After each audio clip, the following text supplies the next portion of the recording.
Jake, can you hear me? Look up to the control room if you hear me. Good. So this is your big day, huh? Don't worry, you're gonna do just fine. Move on to the next area whenever you're ready.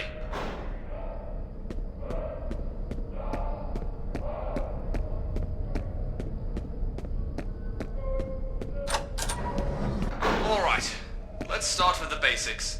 Get through this room as fast as you can.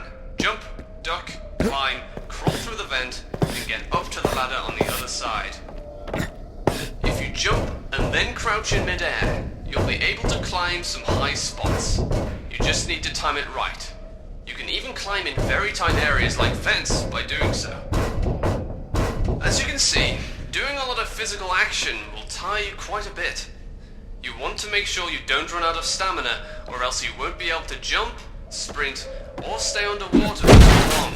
Remember, it's all about your breathing, so don't forget to breathe. A bunch of crates in the way. You could try to move some of them, but the big one looks heavy. You might as well just kick them. Kicking is always a viable solution in close quarters. Keep that in mind on the field. It might save your life. Oh, look at that. It's dark in here. Time to use your shoulder flashlight. As you can see, you don't have any spare batteries in your flashlight. Only the one it's currently using. Once these run out, your flashlight won't work properly. Look around the drawers for some batteries.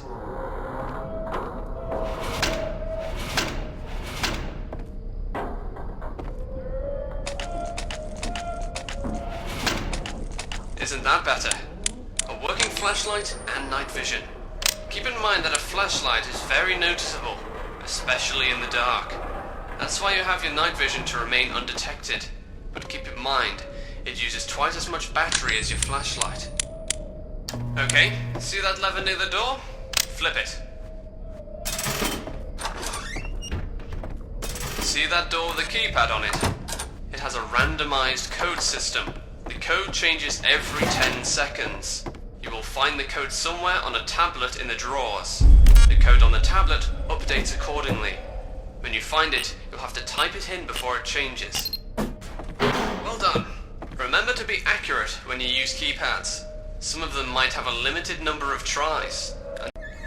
Right, let's talk about your inventory now. As you can see, there are some objects on the tables. You might want to get familiar with them.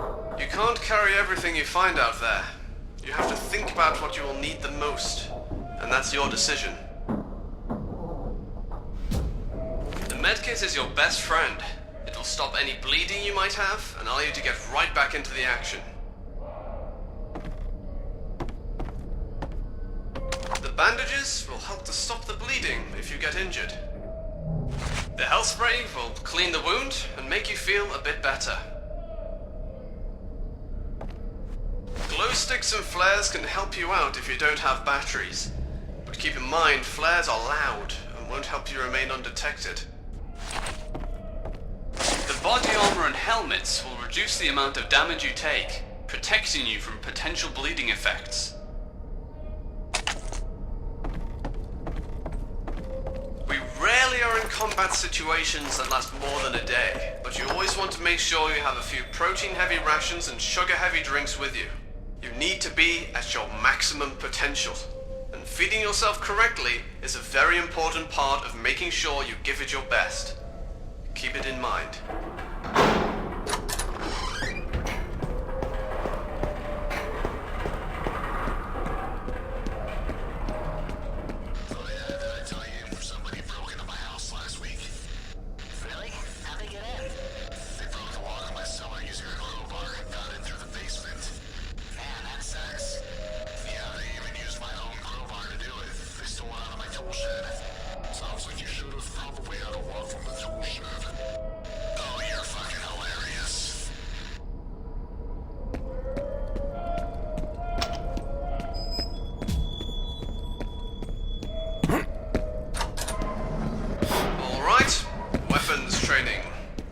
You were itching to get in there.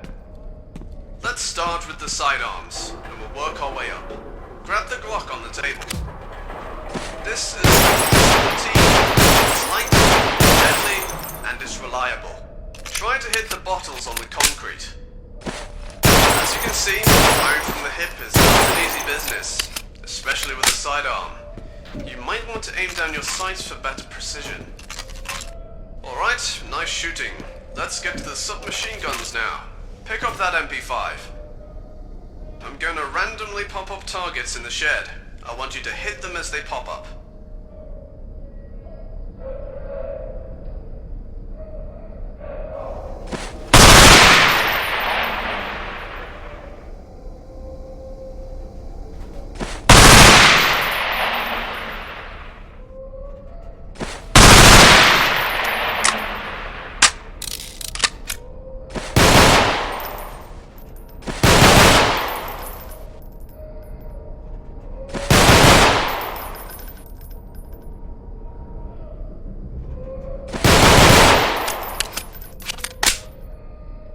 Good job.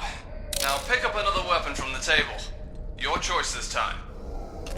You can only carry one weapon of each type on the field.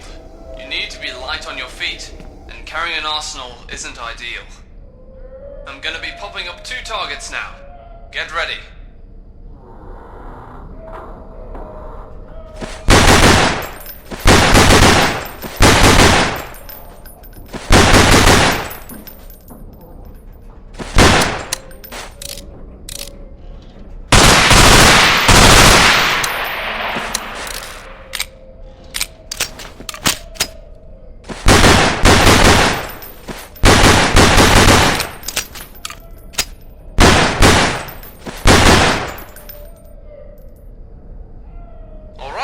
Nice shooting.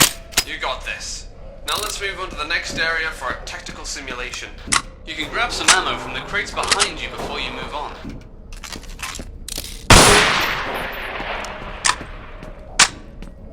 Hey, what's up, Jake? It's me, Mike. You recognize me under all this gear? It's your standard loadout. Vest, mask, that whole deal. Nothing you're not familiar with. But take a good look. You do well to get used to what a friendly target looks like. In the field, you have a split second to identify and neutralize a suspect. And you better be sure it's a bad guy. So Mike volunteered for that part. Whenever you want to give orders, you have to be accurate and efficient. Ask Mike to go nearby the door. Good. If you send your squad mates somewhere and go away, they will eventually try to come back and find you. It's not really smart to leave your mates behind. Now, order him to regroup. Alright, sometimes in specific circumstances, you'll have to give your signal to your team. Whenever you do so, they will breach and clear the area. Once the assault has been given, they might not stop to wait for you, and will do their job with or without you. So once you give the signal, be sure to stick with your team. Alright, you ready for this? Once you give the signal, we're gonna make entry and clear the ghost town of all the targets. We'll do a head count at the end. You ready? Here we go!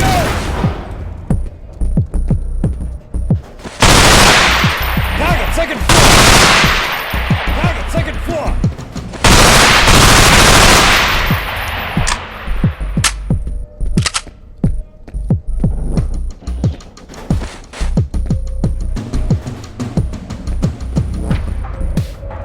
Target, behind the car!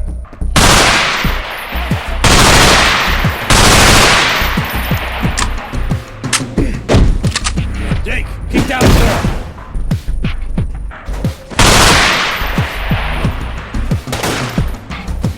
Target, second floor.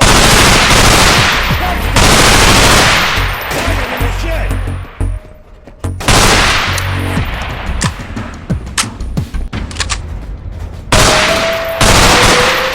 Alright, we're done. That was fun. Let's take a look at the score.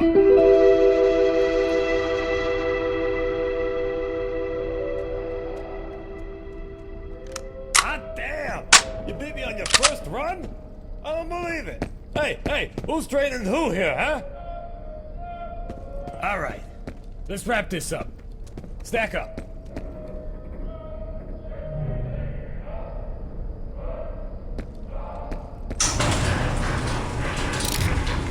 Hey, untie me, quick! Release me!